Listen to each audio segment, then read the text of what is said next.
আপনি বলছিলেন বোরখা কোনো কার্যকরী সমাধান নয়, বা তাহলে সমাধানটা কি?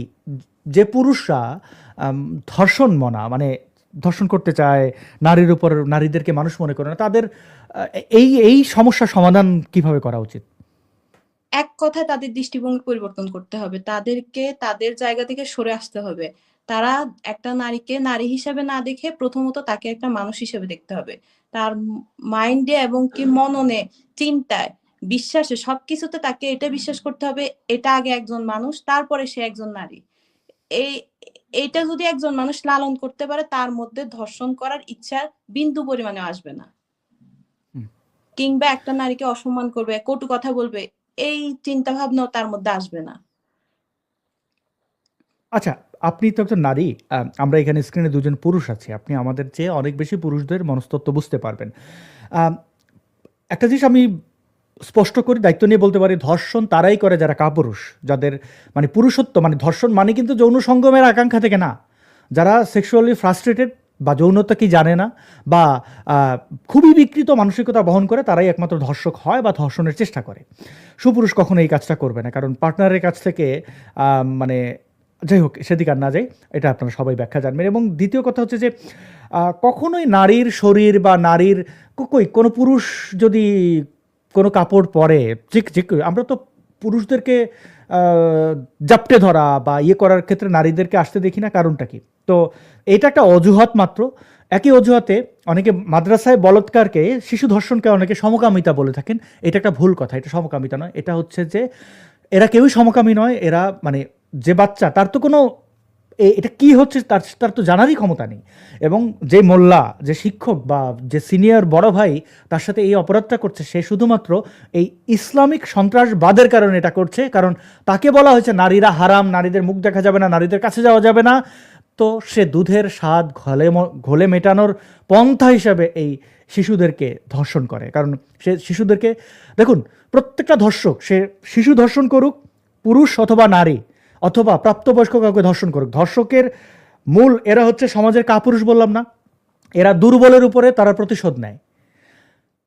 সোজা কথা, যে দুর্বল ওকে এটা করে ফেলা যাবে, এই চিন্তা করে ঝাঁপিয়ে পড়ে। এবং যাদের সমাজে কোনো গ্রহণযোগ্যতা নেই, যাদের কোনো ব্যক্তিত্ব নেই, তারা ধর্ষক হয়।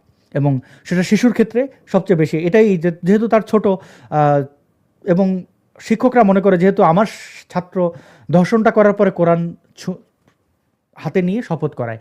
জি, আম, আপনি যদি একটু বিবি মরিম, আপনি যদি আমাদেরকে একটু ধর্ষকদের মনস্তত্ত্ব বলতেন। আপনি বলছিলেন যে এই বোরকা টোরকা এগুলো অজুহাত মাত্র, এগুলো আসলে কোনোভাবেই নারীর সম্ভ্রম বা যেটাকে বলা হয় যে মান সম্মান, যাই মান সম্মান এটাও আপেক্ষিক, মানে নারীকে বদ পুরুষের হাত থেকে বাঁচানোর ক্ষেত্রে কোনো উপকারে আসে না, তাই তো?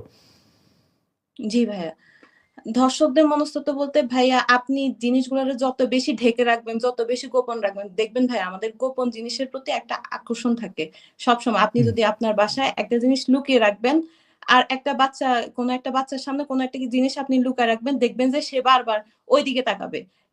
যে কোনো মানুষের ক্ষেত্রে এই জিনিসটা কাজ করে।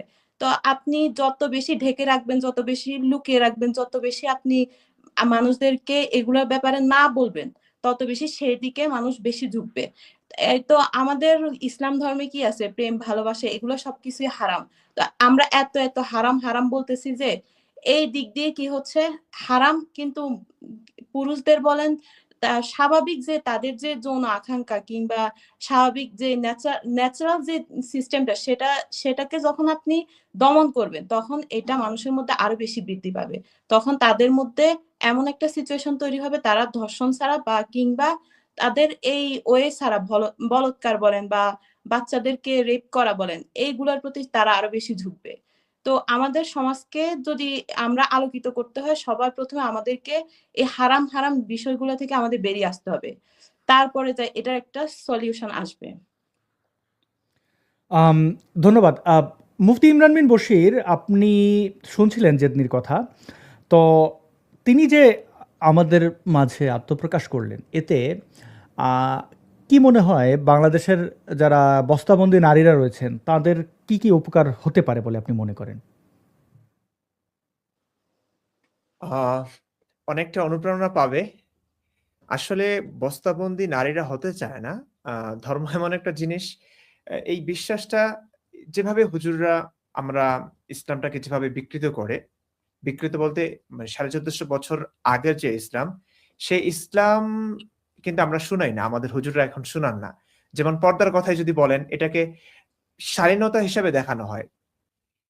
বাস্তব সত্য হচ্ছে পর্দার সঙ্গে শালীনতার ছিটেফোঁটার সম্পর্ক নাই। আপনি বিবি মরিয়ম আপনি জানেন কিনা আমি জানি না। অ্যাম এই যে পর্দার হিজাবের বিধানটা কিন্তু মানে পরাধীন নারী মানে দাসীদের জন্য নেই। দাসীদের জন্য বরং দাসীরা যদি হিজাব পরতো তখন ওমর রাদিয়াল্লাহু তাআলা আনহু তাদেরকে দৌড়া মারতেন। "এই তুই স্বাধীনা নারীদের মতো আম অ্যা হিজাব পড়েছিস কেন?" এমন করে দৌড়া মারা হতো। মানি যারা পরাধীন নারী বলতে দাসী। ভাই দাসী কেমনে হয় একজন মানুষ? কিসের ভিত্তিতে একজন স্বাধীন মানুষ দাসী হবে সেই জিনিসটা একটা অমানবিক একটি ব্যাপার আছে। আমি সেদিকে যাচ্ছি না। একজন দাসী সেও তো নারী। তাকে দেখো পুরুষ অ্যাম আসক্ত হতে পারে। হ্যাঁ? স্পর্শকাতর বিষয় যদি নারী হয়ে থাকে, তাকে দেখেও তো হতে পারে।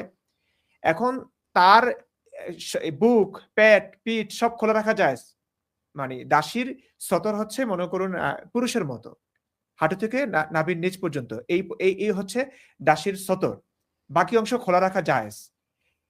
দাসীরা বরং পর্দা করলে ওমর মারতেন, নবী পর্যন্ত তাদের ওড়না কেড়ে নিতেন, ছিনিয়ে নিতেন। এমন বিবরণও আছে।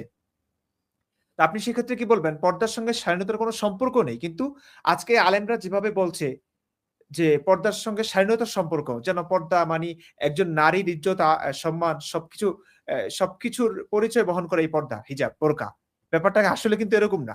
তো ইসলাম যেমন আছে সেটাকে ভিন্নভাবে উপস্থাপন করা হচ্ছে। এই কারণে অনেক মেয়ে মনে করে, অনেক নারী মনে করে হ্যাঁ, পর্দা আমাদেরকে রক্ষা করে। আসলেই পর্দা রক্ষা করে না। পর্দার মানে হচ্ছে একজন নারীকে শুধুমাত্র যৌন সামগ্রী হিসেবে দেখা হয়। তার আর কোনো যোগ্যতা নাই, কিছু নাই। হ্যাঁ? সে শুধুমাত্র হুম, যৌন সামগ্রী সেটা ঢেকে রাখা উচিত। সে খোলা থাকবে তো পুরুষের লোলুপ দৃষ্টি তার প্রতি আসবে এবং পুরুষ তার উপর হামাগুড়ি দিয়ে পড়বে, ঝাঁপিয়ে পড়বে, এটাও যেন বৈধ হয়ে যাবে। আমি এমনও দেখেছি ভাইয়া, একটা মেয়ে ধর্ষিতা হচ্ছে, সেই ধর্ষকের বিরুদ্ধে না বলে ধর্ষিতা মেয়েটির পোশাকের দিকে আঙ্গুল তোলা হচ্ছে। এই মেয়েটার পোশাক খারাপ তো ধর্ষণ তো হবেই। আপনি চিন্তা করুন অবস্থাটা কি? তো এখন আমাদের অধিকাংশ নারীরা আমাদের বাংলাদেশের মানে এরা আমি বলব শিকার। হুজুরদের মিথ্যাচারের শিকার। এরা পর্দাটাকে শালীনভাবে উপস্থাপন করছে, ভিন্নভাবে উপস্থাপন করছে, বিকৃত উপস্থাপন। এই উপস্থাপনের কারণে তারা পর্দার ব্যাপারটাকে তারা সম্মানজনক মনে করছে। তারা বন্দি থেকেও, কষ্ট পেয়েও, ঘামে একদম কি অবস্থা এটা বিবি মরিয়ম নিশ্চয়ই জানবেন। আমি কখনো বোরকা পরিনি আমি জানি না। কিন্তু আমি যখন তীব্র গরমে মাস্ক পরি, নানান কারণে ধুলো, আমার ডাস্ট অ্যালার্জি, ওটার কারণে মাস্ক পরতে হয়। আমার মনে হয় কখন আমি মাস্কটা খুলবো। কারণ প্রাণ ভরে নিঃশ্বাস নেওয়া, শ্বাস নেওয়া এই ব্যাপারটা মানি ফিল করা যায় না। মানি ইয়ার ভিতরে। তো এখন জি। এই যে নারীরা অনেক কষ্ট হয়, ঘেমে যায় অনেকে, গন্ধ বের হয় মুখ থেকে আপনি জানেন। মুখ ঢাকা থাকলে হুম। যখন শ্বাস নেয় তখন কিন্তু মুখও গন্ধ হয়ে যায়। বিবি মরিয়ম রাইট? জি অনেক, ভাইয়া। অনেক প্রবলেম। এই সবগুলো প্রবলেমকে, এই সবগুলো ভোগান্তিতে ভোগে তারা। তারপরেও ভাবে যে এটা আল্লাহ পাকের আদেশ এটা। এটা আমাদেরকে জাহান্নাম থেকে মুক্তি দিবে। এটা আমাদেরকে জান্নাতে নেবে। এটা আমাদেরকে দুনিয়াতে সম্মান দেবে। এই যে ধর্মীয় ব্যাপারের কারণে একটা বিশ্বাসের কারণে এতগুলো ভোগান্তিতে ভুগেও তারা এই এটাকে তারা আপন করে নেয়। জি। তারা কিন্তু কষ্ট পায়। তারপরে আপন করে নেয়। তো এখন আসলেই আমাদের মূল কাজ নিতে করতে হবে বাধ্য যে হয় আরকি, তাই না? হ্যাঁ, বাধ্য হয়। তো আমাদের জি। আসলে যারা তো বোঝার তা অবশ্যই বুঝবে। ইসলাম নিয়ে পড়াশোনা করতে হবে। বিবি মরিয়ম যেটা করেছে করোনাকালীন মুহূর্তে সে নিজ থেকে আলেমদের কথা বিশ্বাস না করে কোরআন হাদিসে আসলে কি আছে কিংবা আলেমদের কথা এবং নাস্তিকরা কি বলে আলোচনা সমালোচনা সব শুনে সে কম্পেয়ার করতে পেরেছে যে আসলে ইসলাম কি? আসলে পর্দা কি? আসলে ইসলাম রাইট। সবকিছু বুঝেছে সে। এটা করতে হবে একজন নারীকে। তারপরে যখন বুঝবে অ যে ইসলামের সঙ্গে আসলে মহাবিশ্বের স্রষ্টা, কোন স্রষ্টার সম্পর্ক নেই। এই পর্দার সঙ্গে কোন স্রষ্টার এ খুশি হওয়া কিংবা নারাজ হওয়ার সম্পর্ক নেই। তখন সে এটাকে আযাব হিসেবে নিবে, গজব হিসেবে নিবে। না, এটা তো আমাকে অনেক কষ্ট দিচ্ছে, এটা আমি কেন পড়ব?